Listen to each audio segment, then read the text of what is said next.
This is the one that ends up on the something B5 related in 2023. Okay. Yeah. It's fun.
So first of all, welcome everyone to our show today.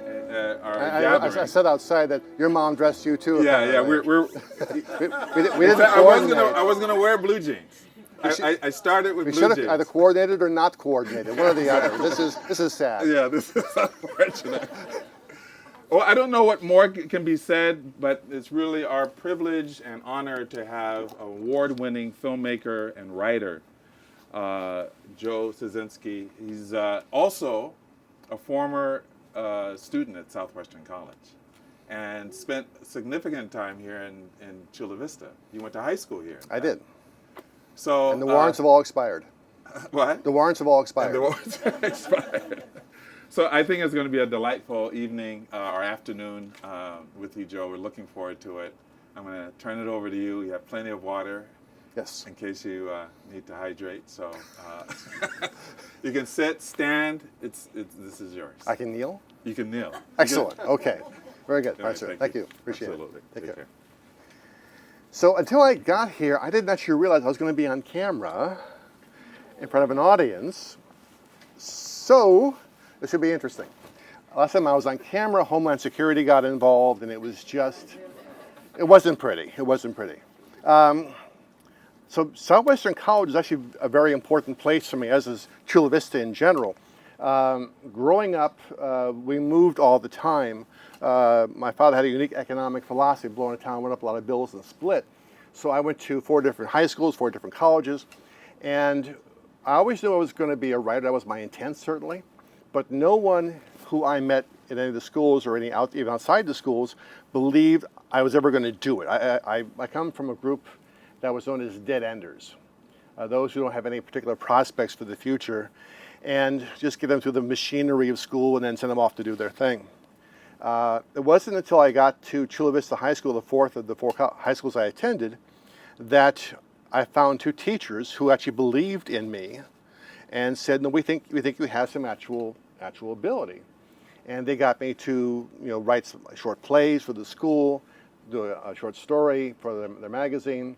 I wrote an assembly-length play that they staged by the entire audience of the high school. And for a nerd who was pretty much invisible going through school before that, it was a revelation. The other students didn't even know from me for who I was. I showed up halfway through my junior year, and after the play we staged in the auditorium, suddenly I became like a celebrity, like overnight practically, which was great for someone who was obscure before that. Then we went to 3 different colleges and came back to Southwestern and met Bill Virchis. I'm not sure how many of you know Bill. He was running the theater department at that time here at Southwestern.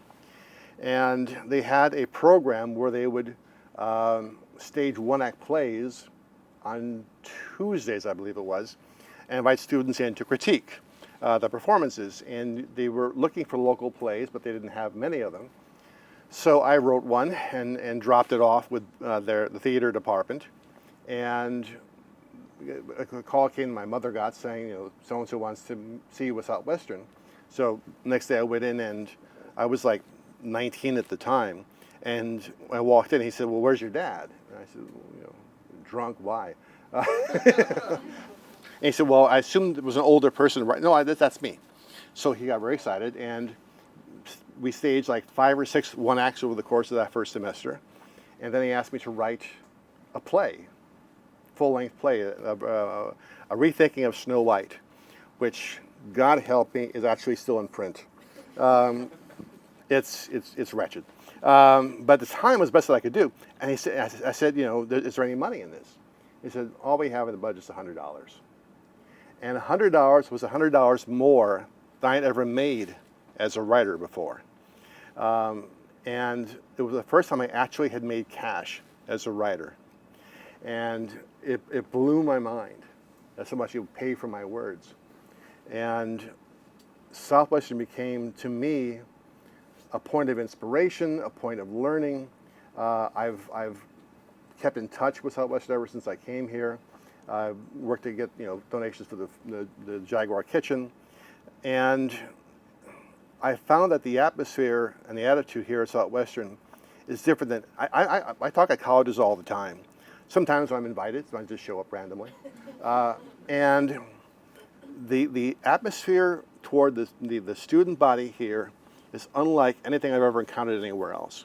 The personalized attention, the care, the concern, the involvement, the understanding that grants are important and a food kitchen is important, and just a sense of personalized attention that to me is extraordinary. And to be able to support and come back and visit despite the restraining orders is really something I've enjoyed over the years. The faculty not so much, but I really enjoyed it. So when I came here today, are you all the students, or is it more beyond the students here, or is it just the students? Okay, great. So I had you all fill out questionnaires, which were written from the point of view, for those of you who were not part of the class, and those of you at home watching this, all 3 of you. I gave an assignment, which was, it's the year it's 10 years down the road, 2033, and you are now successful in your chosen field, and you come back to Southwestern College, as I have, to appear on campus. And we have questions for you for an article for the Southwestern Sun.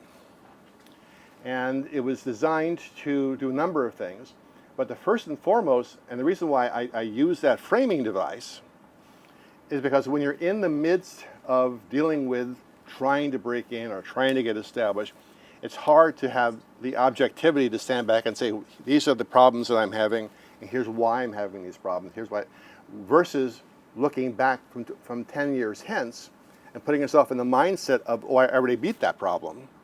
Suddenly it becomes more easy to deal with it because it feels more objective at that point. And I also wanted to have some questions that would knock you off kilter a little bit. So there's a question of, do people in the future all dress like they look like they dressed in the dark? And that was also designed to be somewhat offensive. I wanted, again, so just tilt you a little bit off guard a little. We had one great answer to the question, do people in your period look like you're dressed in the dark? And one person wrote back, where was it? Hang on, I gotta find it. Well, the most hidden people have the most creative minds. What a great response, you know? And it has the added benefit of being true. So what I did with those forms is I went through, I picked out the themes that were the most common. We're going to have a conversation here as well. This will be just a one-sided monologue for me. I want to have a conversation with you and get questions from you. So as we come to those questions, if the panel begins to suck, it's your fault, not mine. I just want that on the record. So parenthetically, the reason I had you all sign your names to this at the last minute is all these forms that you filled out are going to be put into a time capsule and held for 10 years until February 24th, 2033, and you have to come back and let's see where you are. So that's a challenge to you to become the things that you wrote about.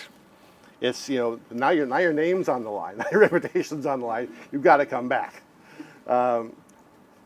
You at home can't see the terror that washed across the audience when I said that.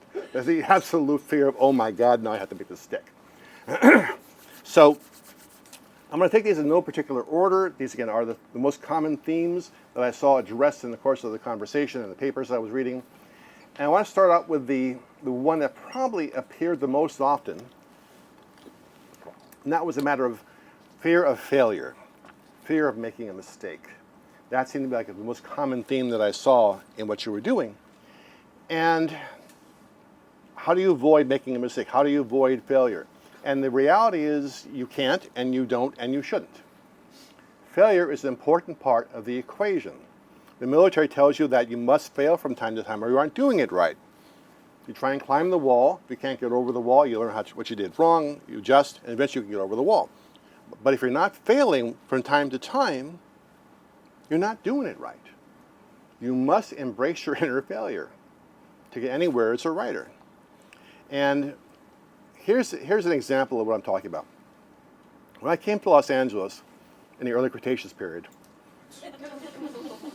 there was a number of writers I got to meet who were then considered at the top of their form. They were selling TV writers and some prose writers. And when I saw my first TV script, they were like patting me on the head, well, that's very cute, you know. And they all sort of said, these are the kind of writers that we are, this is the kind of thing that I write. And I was always encouraging them to try different things, different forms, different genres. If you write science fiction, try mainstream, try historical. If you write novels, try television, write novels. And they wouldn't budge. They were in this lane, and they didn't know how to get out of it. And within, I'd say about 10 years, maybe less, there wasn't one of them still working in the business. They had defined themselves to death. If the town moves on and grows and changes and you don't, you've got a problem. They lived in a box. They died in a box. That's what boxes are for. They were afraid of failure. And if you try something new or different or experimental and it doesn't work, so what? They can't kill you. They can't eat you. They can't put you in TV prison. And you will learn something in the process of failing that you didn't know before. Every single thing you finish as a writer, everything you do as a writer, you learn something from. Everything you write and complete, there's a lesson that story is trying to teach you. The process of writing is acquiring tools for your toolbox. The more things you write and finish, the more tools you get based on that. That lets you, A, write better stuff in the future, but B, at the same time, look back at what you did before with a more critical eye and understand how you maybe messed up. And the thing is, the more tools you get, the more crappy your stuff looks from before. It's not you get, oh, Jesus, what the hell was I thinking? But you only get that, whether it's a failure or a success, you only get that by actually doing the work and finishing it up and being willing to be to fail. As the other most common theme is, vulnerability. You cannot write safe and get anywhere. You must be dangerous. You must take chances. You are exposing yourself in the course of your work to criticism, critique, hating, annoying people, which is my specialty. And unless you're willing to be vulnerable, unless you're willing to walk out there, in essence, spiritually naked in front of the world, see, these are the things that I care about. This is what matters to me. This is who I am as a writer. Nothing good will ever be achieved. You cannot play it safe in the arts. It's simply not possible. Parenthetical, it is possible, but you won't succeed. Success only comes from risking yourself, being vulnerable, taking a chance. And part of that vulnerability was people saying that what I write isn't compelling.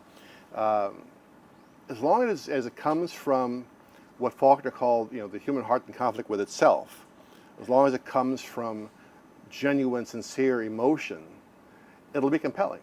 If you overthink the process too much and make it too much about the plot, and the MacGuffin, whatever it is, that won't be compelling. But as long as you're true and emotional and centered, it will work.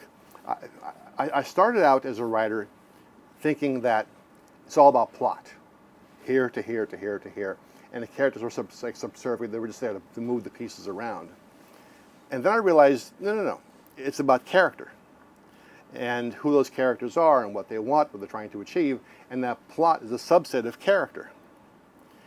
And I thought about some more, and more years passed. That's not it either.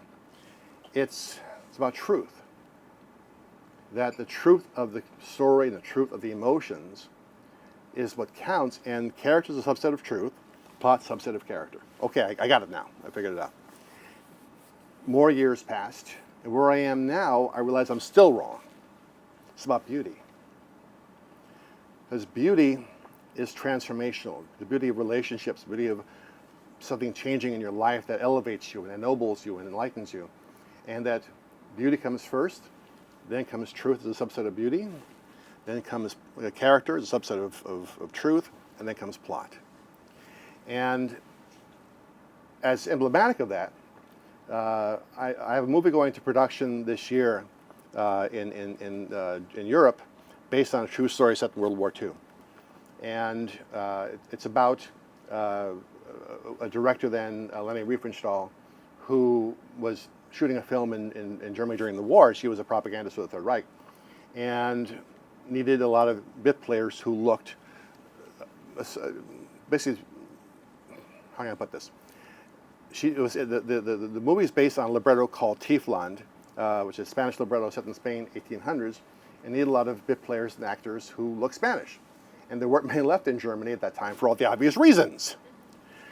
So she ordered in a gypsy concentration camp and put 130 men, women, and kids to be in her movie. So during the day, they're on set being cleaned up, pampered, looked after. At night, back in the camp again. And for a lot of them, the movie became the reality and the camp became the dream or the nightmare. They were exposed to the beauty of filmmaking, the beauty of storytelling, and a chance to reacquaint themselves with other people. And it awakened them. I have this theory that we all fall asleep in our lives at some point or other until something happens to wake us up. A birth, a death, a diagnosis, a prognosis, a wedding. Something happens and suddenly for the first time you are awake and you weren't before. You can see your life as it is. And for those characters, that the beauty of that process and being able to see someone, they always kept the men and women separate, but here they were actually together in the same room to fall in love. And the beauty of that wakes them up to the possibility of hope. When I was talking to do my research for this project, I talked to the grandson of one of the architects of the concentration camps, physical architects. And he said there were two primary rules that we had to follow. One, once you walked out of the barracks, there was nowhere you could go in the camp where you couldn't be seen by someone, either on the tower or on the ground. Rule number two, he said, was almost more important than rule number one. There could not be beauty anywhere. Because beauty leads to hope, and hope leads to insurrection. That's the power of it. That's kind of where I'm trying to get my arms around it now and try and do stories that are more about beauty and about the power of that, the power of human transformation. You never stop trying to beat yourself. The moment you stop, you're dead. Like I mentioned before, you're in a box. I knew Ray Bradbury just casually. Some of you may know his work, a science fiction writer. And he hit a point in his career where he felt that having his name on a short story was enough. It didn't have to be special or different. He had to push himself. Just being Ray Bradbury was enough. And that's when his work fell apart. From the day you start writing as a career or a profession, you're in a locked-in warfare with yourself to be better in your storytelling, more ethical in your storytelling. Not more, but more ethical. To push yourself, to learn things, to challenge yourself, and to challenge your audience. The moment you stop doing those things, the work suffers. It's a process of constantly discovering yourself and discovering what the story is, what it is that you want to say. And that's the other reason we had the question there, is what you want to say 10 years from now will not be the same as what you want to say right now. You grow as a writer. The Greek philosopher said you can't walk in the same stream twice because the stream has changed and you have changed. So over time, you have to keep changing, evolve, or die as a writer. Those are the opening comments. So, another question came up about finally finishing a script, and when one person said they finally finished their first script, but it was set down 10 years from now, so I think there's a problem to be addressed there. And as I mentioned before, it's so important to finish these things because you can't learn from your mistakes. And so many writers that I know, so many aspiring writers that I know cannot finish the work. And the reason for this is often multifold. But the most common one is that while the script is unfinished, you can't be judged. And the story can't be judged. Well, it's a work in progress. The moment you finish it, then suddenly it can be judged, you can be judged, and that's terrifying. So this inertia of having to confront, am I really an artist or not, leads a lot of work to be unfinished. And I speak at conventions a lot. There was a guy who for years in the front row at my appearances in Los Angeles would ask certain writing-related questions on a project, various projects. And I always try and answer them the best I could. And after like 10 years of this, I said, so how's the writing going? I haven't heard any progress reports. So, well, I'm well into it now. Into it? It's been 10 years. I mean, into it. There should be a lot of its by this point. And so, well, no, and I started drilling down into him now at this point because now I'm annoyed. And turns out he had never really even started. He was wasting my time and everyone's time. He wanted to have the air of a writer, stagnant at best, and to present himself as a writer and to talk about writing, but didn't want to do the actual scut work involved in telling a story. And what I said next is not bear repeating in a public forum, I can assure you. The other question that came up a lot is the actual process of making it as a writer in Los Angeles. And is it possible? And how do you do it? What's the mechanism involved? That's one reason why I come to these talks, even when I don't know I'm going to be on camera, because I am ridiculously lame. I have all the personality of a tumbleweed, not presentable. I talk way too fast. A face only radio could love. But what I do is I say, basically, if I can do it, anybody can do it. For all of human history, to broaden this out for a second, all of human history, no one had ever run a 4-minute mile. Until I believe it was in the late 50s, when an Australian runner broke the 4-minute mile for the first time. And after he did that, within about 6 months thereafter, 3 other runners broke the 4-minute mile. Now, they didn't train any differently. They weren't suddenly faster by nature. They weren't the Flash. So, what happened? They suddenly knew it was possible. And when humans know something is possible, we tend to get it done. So I come out as a menu of possibilities to say if I can do it, anybody can do it. And every year, the Writers Guild of America adds maybe a couple hundred people to its rosters. The only way that can happen is if someone sells a script for the first time. So we know by the numbers that every year, new writers come through, they break in. It is possible, it is achievable. It is not an easy process by any measure.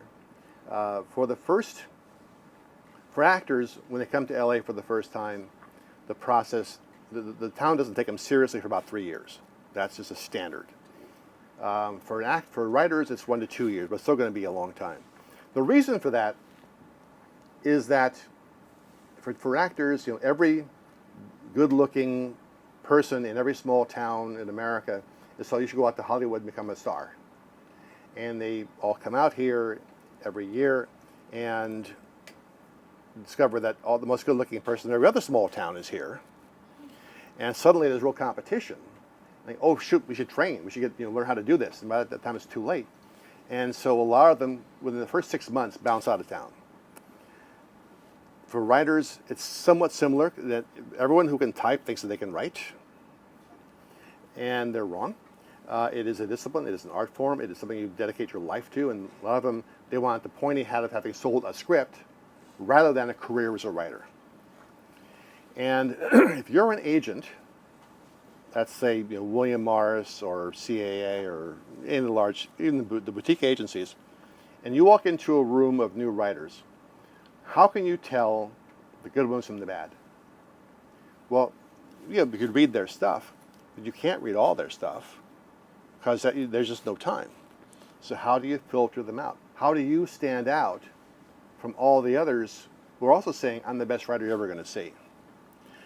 Because from an agent's point of view, they need someone who's going to make a career for themselves and be someone that they can actually earn money from. I mean, for everyone in this room right now thinking that you're going to make a living as a writer seems like a fabulous thought and somewhat fanciful. Now, an agent has to make a living with 10% of what that is. And so they need to be really rigorous in who they represent. So what you need to be doing now to prepare yourselves for that nightmare is to make yourself stand out from the crowd. And there are ways of doing that and showing an agent, I'm serious.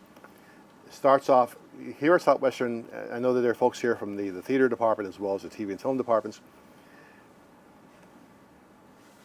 The more you can get gatekeepers to say this person has ability or has some credits, the more you can say to an agent, oh look, this is what I've done before I even showed up here. I had 4 short plays produced at Southwestern College. I did some original video work that was done at Southwestern College. And from there I was able to go to the Old Globe Theater and do something over here. I sold some articles to the San Diego Union or Tribune or to the San Diego Reader. It's about establishing credibility. If you send just letters to agents saying, I'd love to come in and talk to you about representation, I just graduated from whatever university it is, they're not going to reply because they get hundreds of those every single week. It behooves you, again, to get their attention. In any relationship, you have to make yourself stand out to the other person. I mean, an agency is a marriage like anything else. They have to impress the other person. You have to make them understand your goals and your objectives, that you're serious, you're a person to be taken seriously. And it all starts with that credibility. And it's awfully hard because when you move to LA, what you have to do to have a career in film and television, less so for theater, it is an expensive process, as many of you noted in your questionnaires. And that's the ultimate danger, because when you move to LA to pursue that, it costs a lot to live there. And you end up working so hard to earn money to survive, that you often don't have the time you need to pursue your writing. And you end up going there, but not doing the thing that brought you there in the first place. So Unfortunately, there's no easy way out of that. I was in my earliest making a writer, working as a writer here in San Diego.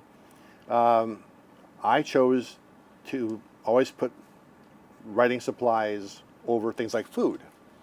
So when I was living near San Diego State, I'm 6'4", and I weighed 140 pounds because I would not eat 3 days a week minimum, and the rest of the week I had beef jerky and soda. And I would go dumpster diving for things that I could sell, just to keep my rent paid. Because I vowed not to take any kind of job that wasn't writing related. I didn't want to lose track of where I wanted to go. Unless you have fabulously wealthy family, which I did not, you will have to work your asses off to survive. I'm not telling you anything you guys don't already know. I'm just reinforcing the fact that at a certain point the question becomes, how much does it matter to you? How much does it mean to you? How much do you really want it? And those who go to LA or elsewhere to achieve these things have decided it's worth everything. For me, I decided early on that if I couldn't make it, I was going to crash and burn and die, and that was it. Those were my only options. But oddly enough, if you address the process with seriousness, with talent, patience, direction, determination, and strength. Those are the ingredients. Patience, direction, determination, and strength. You bring those to the party, and if there's any talent there at all, and only you will know that, only the person you're writing for will know that, oddly enough, it works out more than it doesn't. It takes time, it takes patience, it takes energy, it takes facing depression, takes facing the odds, but it's possible. Like I said, if I can do it, a small brown cat can do it. So do not give up on your dreams. They're too important. Without your dreams, there's nothing worth living for. There really isn't. Back to the list of things. One person said, the breakthrough that he or she had was, I learned what makes a character great. The goal is not to write a great character. The goal is to write a true character. The more you can ground your character in relatability and truth and emotion, the bounce back will be great. You start off with the process of, I want to make this something great. It's like saying, I want to write a bestseller. Just write a really good story. I work with Jim Cameron, who did Abyss and Aliens and is now doing an Avatar. And he said a very smart thing to me, one of the smartest things I ever heard about writing science fiction. He said, I used to think it was all about writing recognizable characters in unfamiliar settings. It took me 20 years to realize I was wrong. It's about writing familiar relationships in unfamiliar settings. So Aliens is the mother-daughter story, even though it's not. Terminator 2 is a father-son story, even though it's not. Because you may not be able to buy space travel and androids and whatever, but the relationship you can buy, that becomes the gateway drug to the rest of it. And you do that, and the work can become great. But don't set out to do something that's great. That's where madness lies. What else? Time management. So those are the key points that I drew from your questionnaires. Now, what I would like to do is open this up to a conversation. I've been blathering here, and God knows I could go on for days and days and days and days, and may not say one word that is helpful to you. So what I'd love to do is take questions from the audience. If I have an answer, I will tell you. If I haven't got an answer, I will lie to you. And if it's a terrible question, I'll make fun of you. Because that's my job. So they have like microphones set up. What's the process here? Someone said there was a. Oh, hello. It's Scott. Okay, I just want to know how often do you write per day? If you want to succeed as a writer, you must write every day.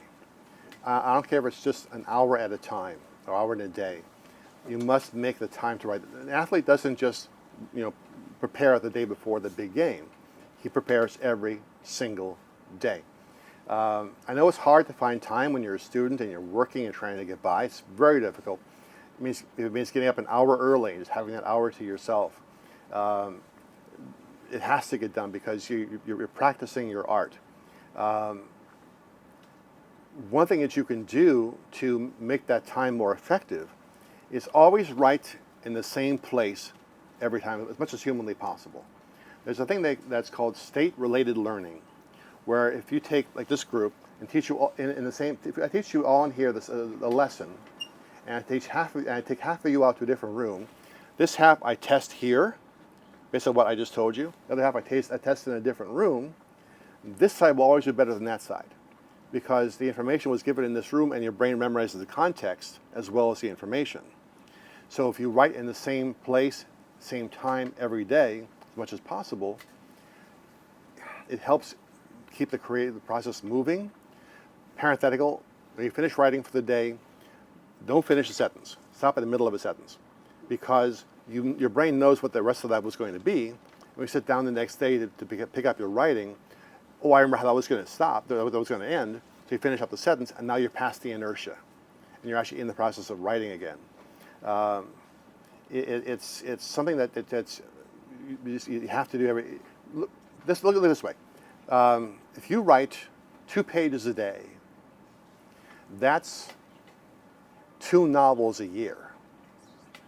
If you write 1 page a day, that's 2 or 3 screenplays a year. Don't think of climbing the mountain. Just put one foot in front of the other until you run out of mountain. That's the process, but it has to be done every single day. For me, I write every day, 8 to 10 hours a day, nonstop. You write on different projects per day? Or Oh, yeah. Do you write one project on one day and stick to another project the next day? I write multiple projects at the same time. It depends on what the deadline is, whichever bird in the nest is cheeping the loudest at me, and what my bank account says. So yeah, it's different things. And what also helps is, for me, the best part of writing is the not writing part. I'm not being facetious with that. Before I go to the computer, let's say I'm writing a movie, I'll think of the next 2 scenes I want to write, and I'll run them through my head over and over and over again until I can see every movement, hear every line of dialogue. Then I go to the computer, and I'm just writing it down. I'm not creating it at the computer, I'm just writing it down. Because when you sit down behind the screen, somehow there's this tension, this performance anxiety that comes into play, and you freeze up. But if you all thought it through beforehand, and now you're just writing down what you remember, it takes the sting out of it. So multiple things a day, and it keeps you fresh as a writer. Doing one thing too much makes you stale. Great, thank you. Sure. Oh, sir. Hi.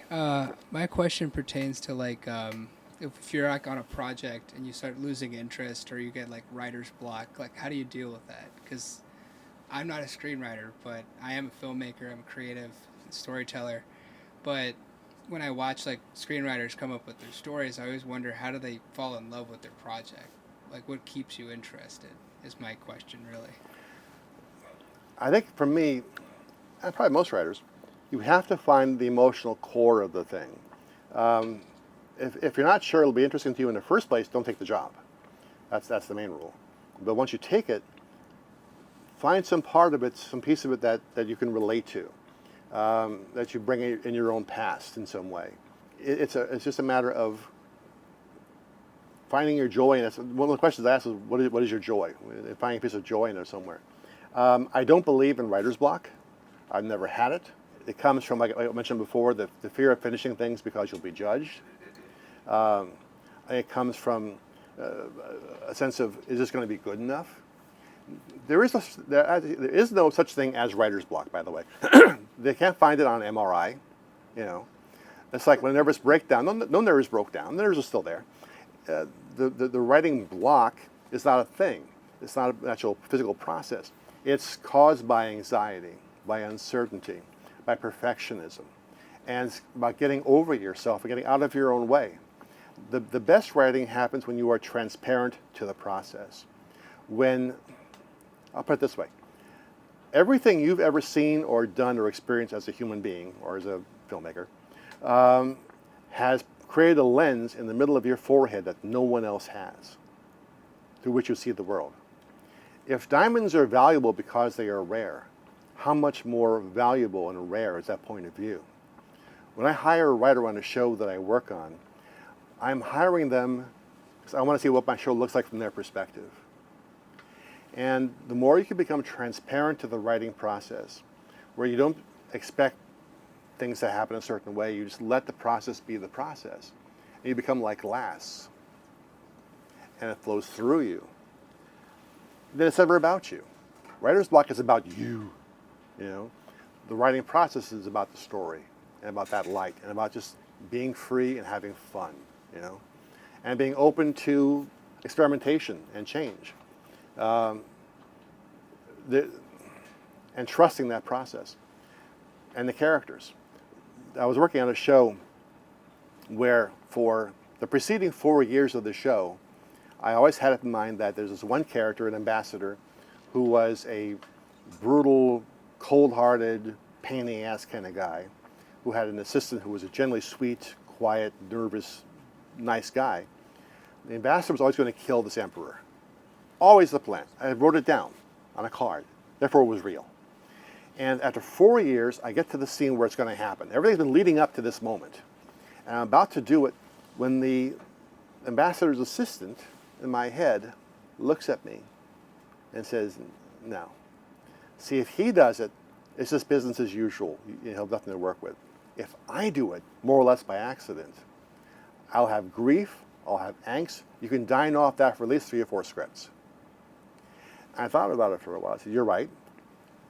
Who you are, I have no idea at that point, but it's him.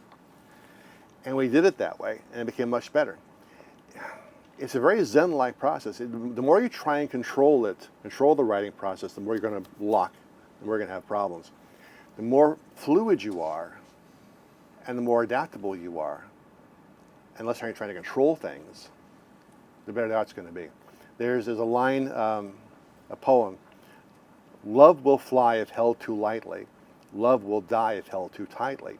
Lightly, tightly, how do I know whether I'm holding or letting love go? And the writing process is kind of like that. You need to show it respect and do it, and not be too light about it. But at the same time, don't hold on too tight. That will strangle it, and that'll cause writer's block. Howdy. Hi, sorry I'm nervous. You and me both. So, you know. So You have a question you know. I have an answer I don't know. okay. So even as a kid, writing is something that's always been a part of me. Mm-hmm. And even if it was just the simple things like, oh, dear diary, the weather was nice today, like anything like that. And Would you actually write about the weather in your diary? yeah, I guess so. I always wonder what goes into those things. I was never sure. I don't even know. Just little stupid things I would write.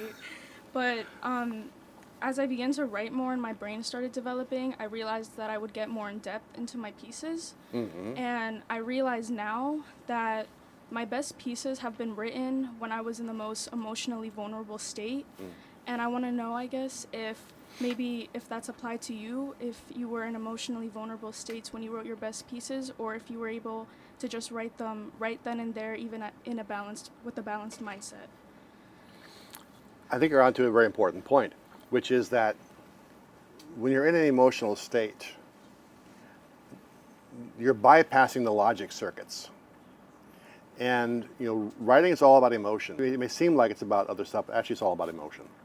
And to write about that, you tend to second guess yourself a lot, and you censor yourself. When you're really pissed off about something, and he sucks, and you're just venting and letting it out. You're not rewriting, you're not thinking it twice, you're letting it come out. And what you learn over time is how to summon that up when you need to, but be able to sort of tame it with the logical side of it.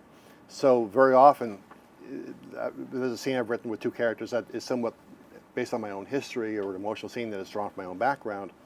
I say, okay, what was I feeling at that time? What was I dealing with at that time? And while those feelings well up inside of me, then the writer part of the brain steps in and says, okay, now structure that properly for a scene. Emotion is always the driver of the scene. Intent is the car that will get you there. There's your intent as a writer, what you want the scene to do, where you want it to go, what precedes it, what follows it, how's it play in the structure. There's the intent of the scene itself, in terms of, there's a scene, there's your intent as a writer, what you want to say, and the intent of the characters. It's like a body and a nucleus. There's the body, which is your intent as the author, and then there's the cell, which is the intent of the scene, and inside that you have the nucleus of the intent of the characters. And harnessing that reality that when they walk into a room, there's something that each person wants to achieve. Let's say you're writing about a breakup, and you have the emotions about what happened there. One person walks into a room with the intent of breaking up. One person walks in with the intent of not breaking up. And now you have the intent of the scene and the intent of the characters. Now you bring in your emotions as the glue to make all this work. And suddenly you have a scene that's not just about getting from here to there, not just about intent, but about the emotions involved. Because people can relate to emotions in ways that they can't to the plot sometimes. And the other part that the discipline of writing does is harnessing that in terms of technique in ways you wouldn't normally think of. So for instance, those who are in the theater department here may also know in particular that how you stage a scene as a writer reveals the emotions. So let's say you have two men and women facing each other close up, and one of them says to the other, he says to her, "Of course I still love you." Nothing much you can do with that, but maybe he's trying to keep the relationship going. Now, let's say he's holding her arm a little bit too tight. "Of course I still love you." That's about control. If he "Oh, of course I still love you." Same words, same line exactly, but the intent is different. If he's got it standing with his back to her, looking out a window, and says, "Of course I still love you," whose heart's about to get broken? Hers. It's all about taking the emotion, suturing the dialogue to it, seeing the moment in 3 dimensions, how it works, how it serves, where it goes, and finding that balance. And that all comes from the fuel of the emotion and the logic of the writing brain. Thank you. Sure. Way to bring this to a close. I got a hand there, sorry. No, it was perfect. It was perfect. It's perfect. I know there's a million other questions. And, I don't have time for that. And you don't have time. These guys got to go home and get something to eat. Yeah. But I really, really want to express my gratitude for you coming out. So you spoke here at Southwestern College in our opening day. Oh, yes. I was deeply moved by it.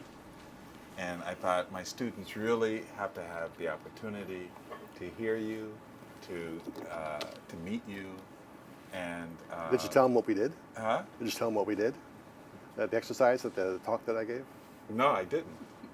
Do you want to tell them? Sure, I'll let you tell them. All right. or shall I let them go? Is this, I'll let you go? No, we're good. No, we're right. good. I'm concerned about you. I don't want you to Everyone wear you is. out. What are you trying to say? No, please. Go ahead. So, I gave the keynote for this semester, this past semester, and talked about Southwestern, how great a place it is. And I gave them an assignment the way I gave you an assignment, a thought experiment, to say, imagine for a moment, here's the trope we all get in science fiction at some point or other. You've seen this a million times in television and films. An asteroid's heading toward the Earth, and it's going to crash in and kill all life 6 months from now. It can't be stopped. And first off, how do you react to that? Because they say, well, you have riots and so on. You can't riot for 6 months. You got to eat something. You got to go. The buses have got to work. There be groceries and so on. First off, how would you maintain the architecture? But here's the question I want to ask of you, faculty and staff of Southwestern College. Imagine for a moment you get a letter from the college saying, by now you've heard about what's happening. You know your own families are sure are dealing with the grief of all this, but we have a question. We were going to close down the campus because we figured those don't want to come, but we asked the students if we should stay open or not, and they said yes, because this is kind of their family. This is where they come to hang out with their friends. This is where they come to go to learn and to spend time with those that they care about, whether they're faculty or their friends that they meet here. And we're asking the faculty and staff if you're willing to come in for the next few months. And we want the philosophy teachers to talk about what the meaning of all this is. For the literature professors, talk about how this places humanity and its in the story of our history. We want the groundskeepers to come in so that the sprinklers work and can conjure up a rainbow out of the air and sky. And will you come in to be here with your students?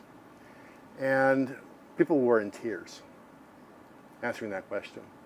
And the most stunning part, and you were there for this, we had one member of the faculty? Yeah. Who said that she had just made that decision because she had received a terminal diagnosis and wanted to spend her last days here with our students. It was quite a day, and reinforces putting the context of the story into life, but also the importance of Southwestern College to those who have gone here. Those who I knew, who also were here when I was here, and the dinosaurs were here, still talk about it. They still come back to see people because you are so lucky to be in an environment where they actually, no kidding around, care about you. When they will go to bat for you, they will fight for you, they give you your first opportunities, they give you the access to a TV studio to play in. This is an amazing, amazing institution. And I support it, and I support the students here. You guys are just astonishing. You are well equipped. The questions you've asked today were thoughtful and precise. And for what it is worth, I wish all of you good luck. You have a hard road ahead of you. But if you hold faith, hold fast, believe in your talent, fight for your point of view, fight for your voice, you will get where you want to go. Thank you.